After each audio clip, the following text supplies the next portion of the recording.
Hello my snacks, welcome back. My name is Jack. Today we're zooming through the interwebs to find some of the weirdest stories I've come across over the last week or two, so enjoy. Starting with this strange phenomenon where Opie has the gall to exist. My Airbnb host fired her maid because of me, so I'm staying in a long-term Airbnb. And my first day, the hosts tell me she's out of town, but that her maid would let me in and meet me. I arrived to the city across the country from where I'm from and am exhausted from being in airports all day. Now, it makes more sense to bring this up now than later, but Opie is a straight woman. I order food and talk to her like a normal person. But when we were talking, the maid told me her girlfriend kept texting her and wondering why she wasn't responding. Her girlfriend even ended up calling her, to which the maid said, "Oh, I'm just talking to OP," and she could hear us laughing about something in the back. I thought it was kind of weird / codependent behavior, but again, I barely know these people, so I didn't think much of it. My host, days later, tells me she had to fire the maid because she was refusing to come in anymore. When prompted why, she said her girlfriend was too jealous of our relationship and didn't want her to come back. But meanwhile, I'm literally a heterosexual woman. I don't want her, but somehow I got in between these people just by being myself.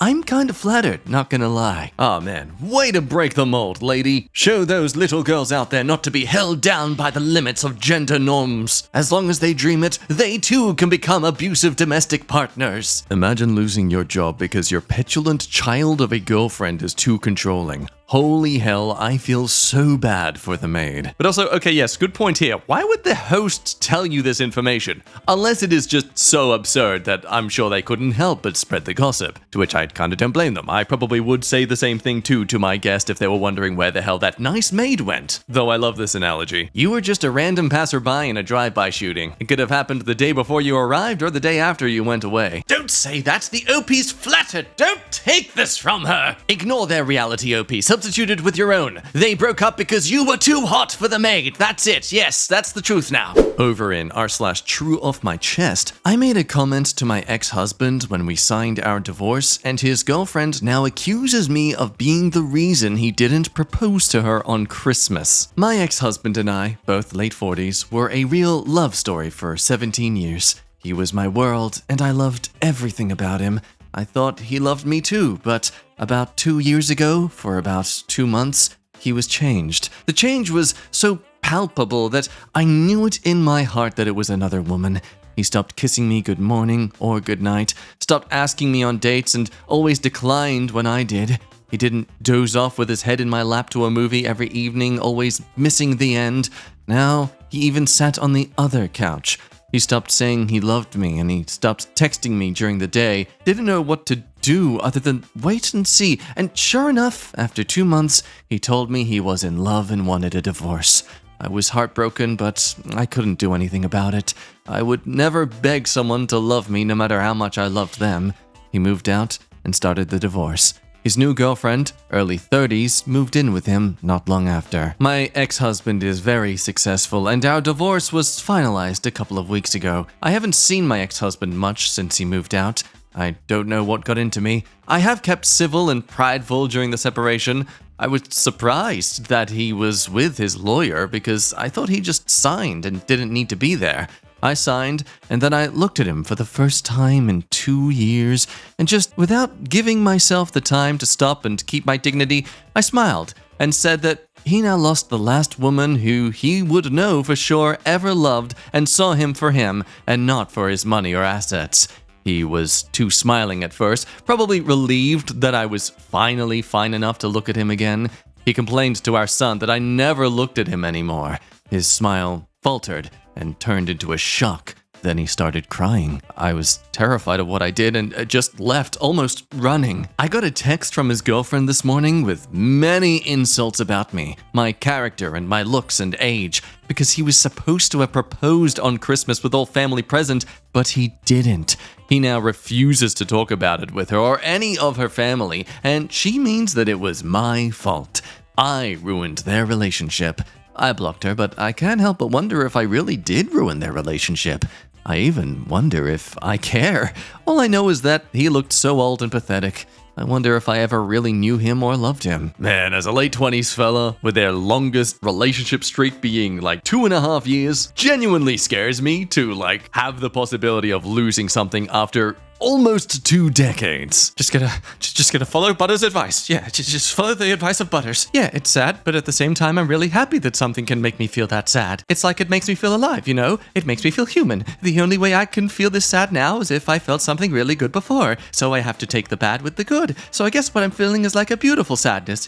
Yeah, that's it. That makes it fine. It makes it okay. Okay, but what do you think, though? Do you think she ruined anything? Popular Thought says, you can't ruin something that was already broken. Let's be honest, if he was so sure in their relationship enough to end your marriage, a simple remark from you should have been brushed off. The fact that it hit him so hard means he had the doubts to begin with. Toxic comment for the sake of being toxic. Unblock her. Text her back. Shut up, whore. Block her again and forget her. Constructive and mature. Of course, you got many people saying, yeah, of course this happened. You totally got back your ex-husband after he left you.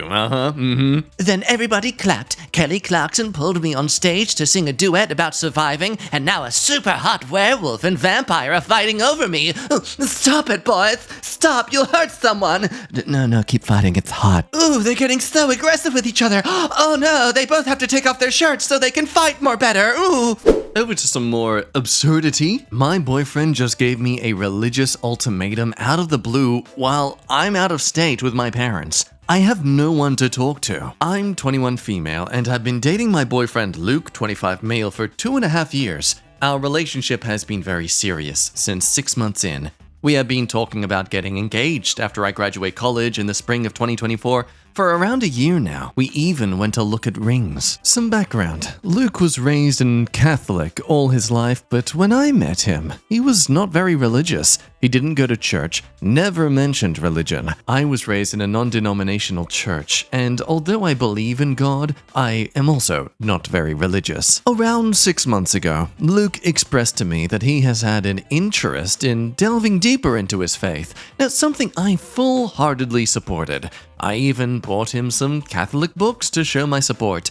I was also open-minded about converting to Catholicism down the road as well, if that's what he wanted. Okay, I'm all for supporting people in their pursuits, especially your partner, but I don't think that's how religion really works. Yeah, I'll believe in this just because you do. Like that's just following a crowd. I don't know, I'm agnostic at most, so I struggle to really understand that logic. Those of you more understanding in the comments, please shout out. I'm curious on your take of that sort of thing. There were moments during our discussion where Luke mentioned some pretty hurtful stuff, like how he thought non-denominational churches were essentially fake and the way I believed in God was not right. I took this to be extremely offensive, but we talked it out and moved on.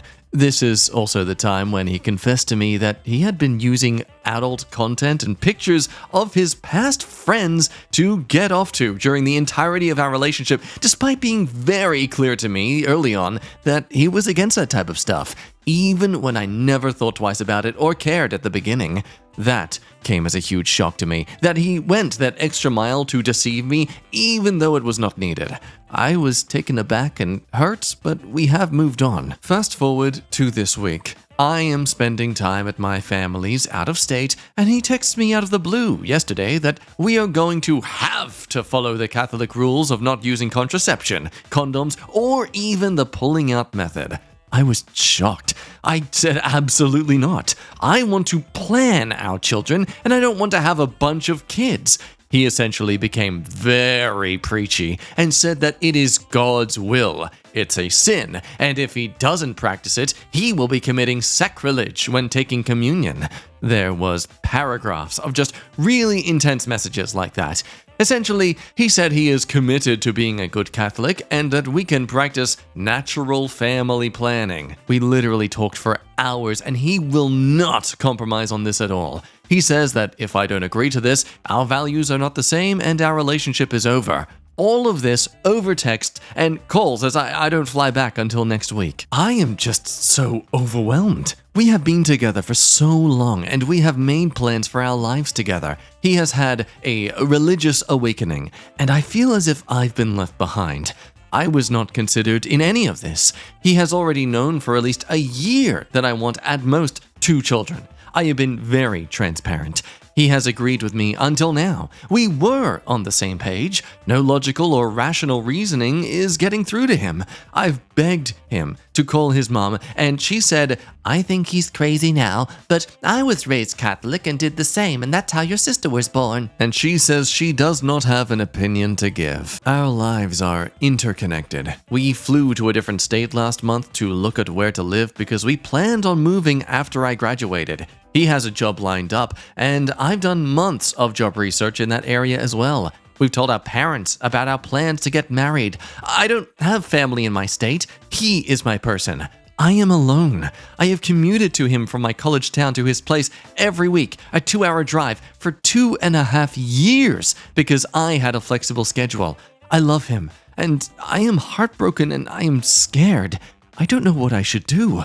I don't know if our relationship is salvageable, even if he changes his mind. He is a very stubborn person, so it might happen. I feel disrespected and just blindsided. I don't know if I should just break up with him now or wait until I fly back next week. Okay, so it kind of seems like that either option is you breaking up with him, so, might as well rip off the Band-Aid. But hey, to you nihilists out there about relationships and commitment issues, would you look at that? Even relationships going for 2.5 years can just crumble in place, just like a 17-year-long one. So hey, might as well keep going for it, Practice a bit of that optimistic nihilism. Now, this comment makes an interesting thing to point out. Lots of women don't see this controlling side of men until after marriage. You have the silver of luck to see it before. You do not want to proceed with this relationship. It will only get exponentially worse in so many ways. Others beginning to theorize that it's like he's trying to derail her degree goals by getting her pregnant as soon as possible. Some people spend years to build up this fanaticism, but he was grateful and foolish enough to kind of shotgun blast the relationship so quickly. This coming from a concerned Catholic, someone who's literally in that person's religion. So I think we can trust that they are very well versed and understanding of these kind of people in their own sect who clearly are a bit too far down their religious rabbit hole. And while we're at it, let's point out some hypocritical sin. I also find it suspicious that he's okay with sleeping together outside of marriage, which is also forbidden by all Christian denominations, Catholicism included.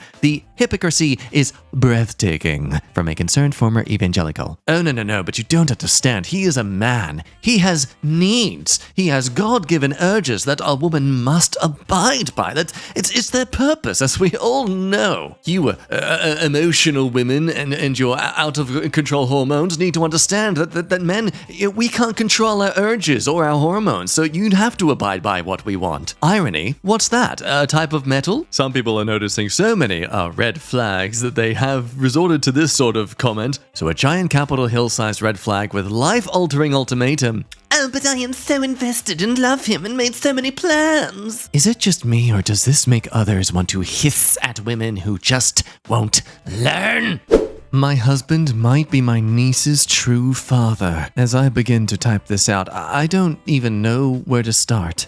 First, let me give you context of my family. There's me, my husband Peter, and my 2 children, Louis, 16 male, and Chris, 5 male. We live close by to my husband's brother Spencer, his wife Leela, and their daughter Felicia, who's 3. This all started ever since my brother-in-law introduced my sister-in-law to the family. My husband took an interest in her, but I didn't think anything of it at first.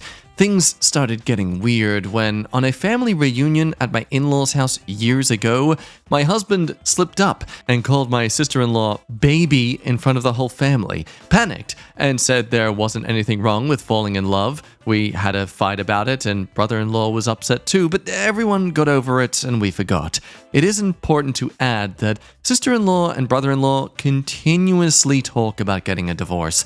They say they're preparing the papers, but so far they're still together. And soon after all this, my sister-in-law got pregnant with Felicia. So that was all 3 years ago. Fast forward to this year, we were supposed to have a family get-together. But my in-laws decided they weren't going to participate and went on a trip, just the 2 of them. The rest of us still went to father-in-law and mother-in-law's house since it's bigger and has a pool, and my sister-in-law's sister, who's 20, even flew in to meet all of us, named Alyssa. While we're all talking to each other, my husband asked brother-in-law about the divorce and why he would want to divorce Leela. To which Spencer answered that he should try living with Leela and he would understand.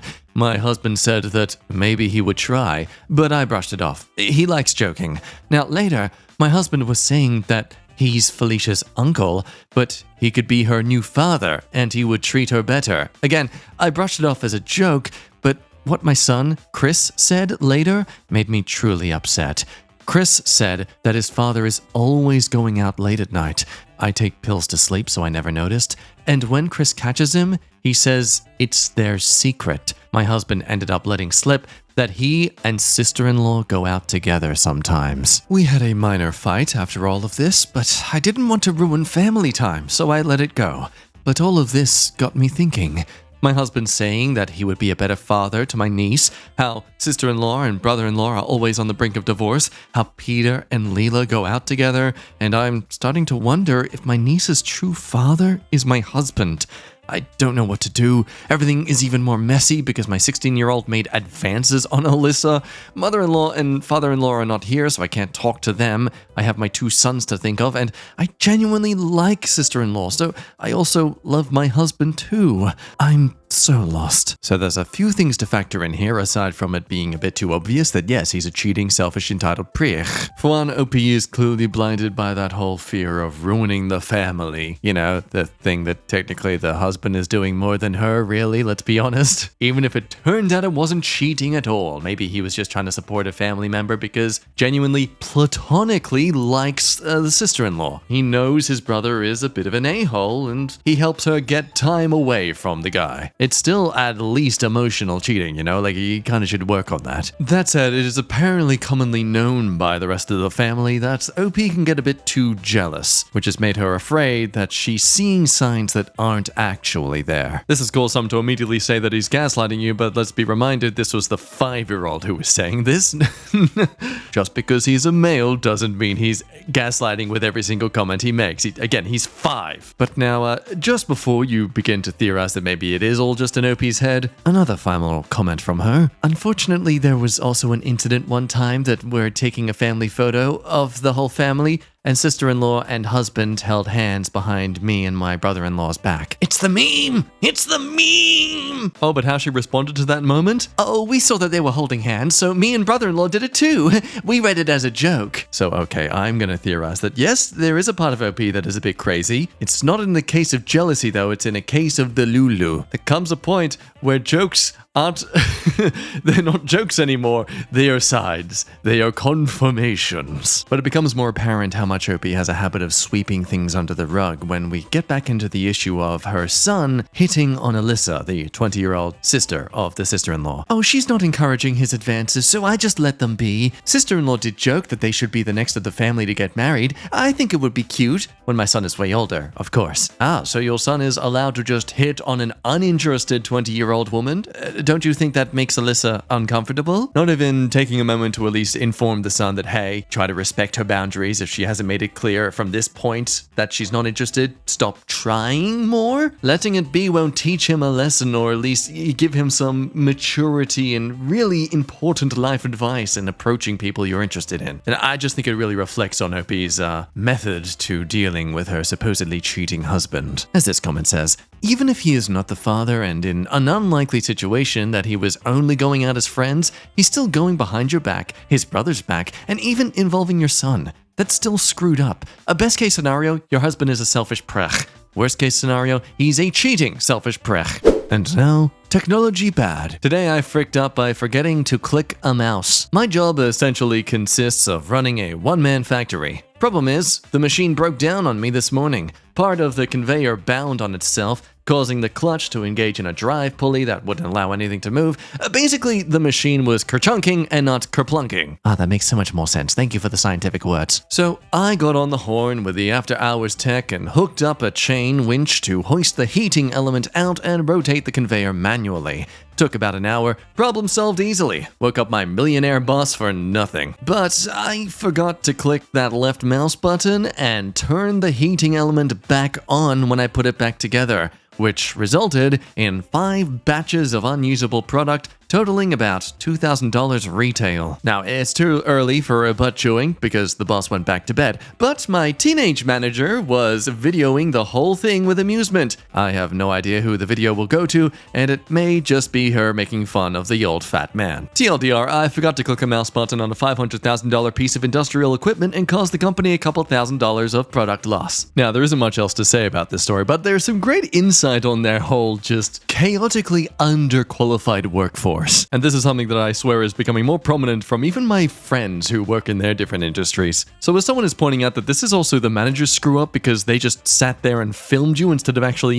managing the situation, Opie gives us the rundown. She's a literal child, barely old enough for college. I'm probably in some TikTok somewhere for this. Now, our place is not well run. I'm more qualified than she is, which is why I run the machine. No hate, just what it's like to be pushing 40 in 2023.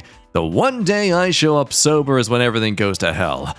She found out a couple of weeks ago she is paid less than me and is not happy about it. Boo-hoo.